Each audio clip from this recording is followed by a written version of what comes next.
Boom. The finale of Week 5 is Saints and Washington. Nick, how do you feel about this matchup as we break down the $1 million slate? This is going to be a good game. I'm looking forward to this game. I love watching the Saints. Washington is improved, and they're kind of finding their niche, but it's going to be a good one.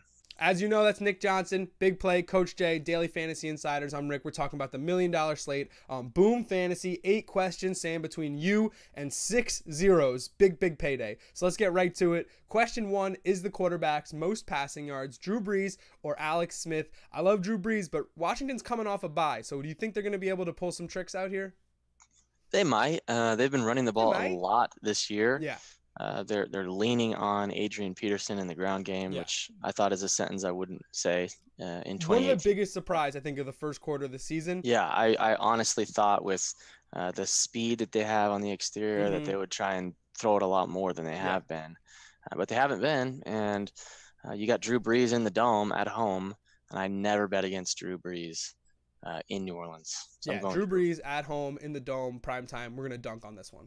Question 2, most rushing yards. And we got a nice return of Mark Ingram here. A is Adrian Peterson, then Ingram, then Kamara, then Chris Thompson. So 4 super viable running backs for this question. But I think the Saints have a sneaky run defense. What do you think?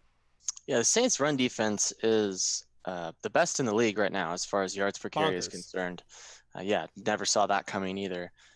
But I think you have to go with volume here because Peterson's probably going to have twice as many carries as anybody else on this list.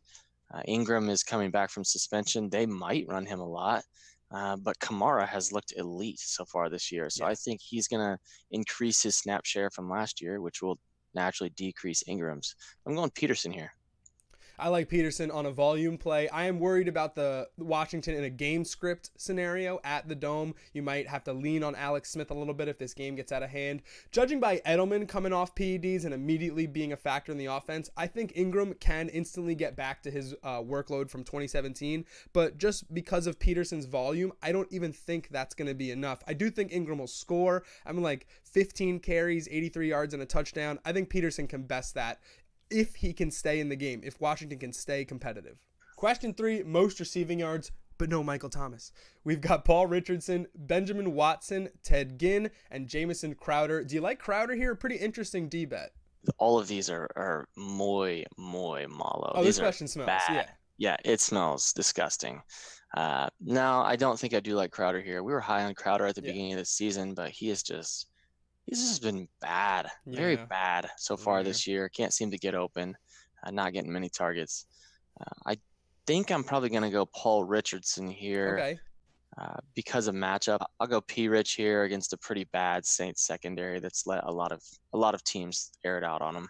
I can't tell you how many articles that like Alex Smith and Jamison Crowder had good chemistry in camp that I lapped up like a sick puppy, and now I'm stuck holding the bag here. It's absolutely devastating. But Paul Richardson has looked really good. Most importantly to me, he's the deep guy, so he needs less catches to win this question. So I'm going to go with you on Richardson.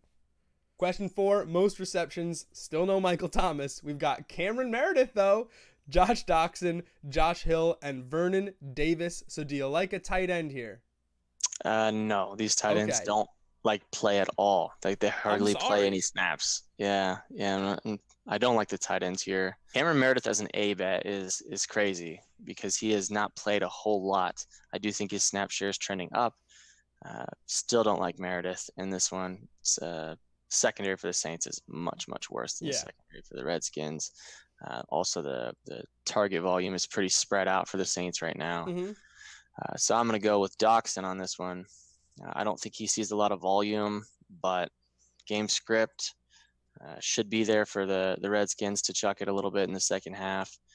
I just like Doxson in this one. Yeah, so not a lot of people know this, but in Boom, you can check the stats and the game logs of some of these players. And I love that Cameron Meredith is the A-bet with an average of 2 catches a game. That's what makes you the strongest candidate in this question. 2 catches a game. This is a legitimately difficult question, and I also like Doxson because I think he will get more snaps. I think that's what I have to go with on this question, right? I have to go with who's on the field the most and then pray the ball finds them. Question 5, total touchdowns. This one's always tough, but at least we got Michael Thomas. Alongside him are Ted Ginn Jr., Chris Thompson, and Paul Richardson. I think Chris Thompson could score, but I'm probably going to go Thomas here.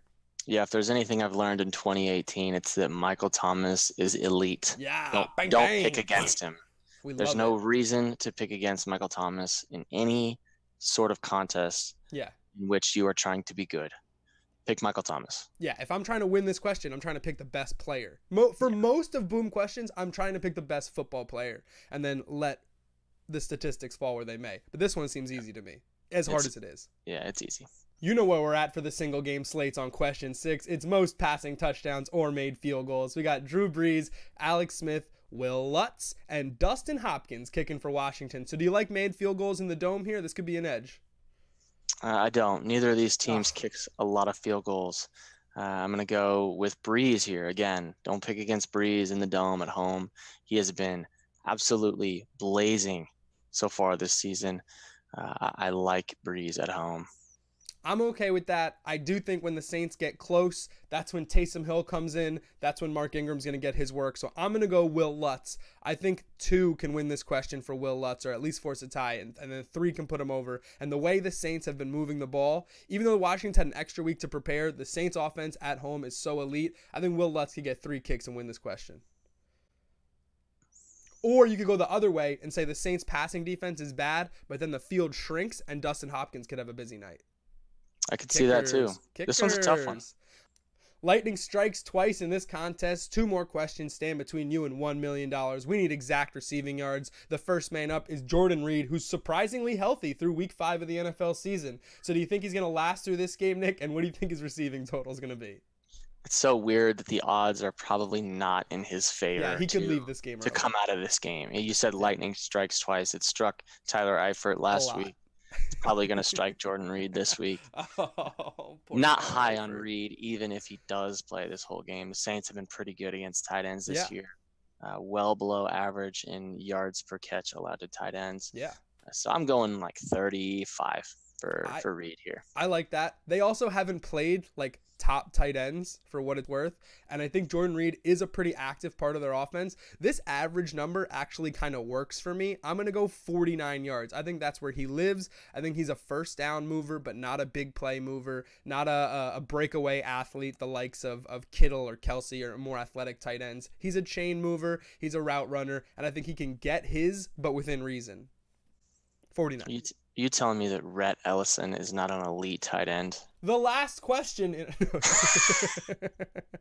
One question stands between you and $1 million, and it's the number 1 receiver in the NFL. It's Michael Thomas. It's exact receiving yards. He's averaging over 100 yards a game. But do you like him in this matchup, Nick? And what's your pick for total yards?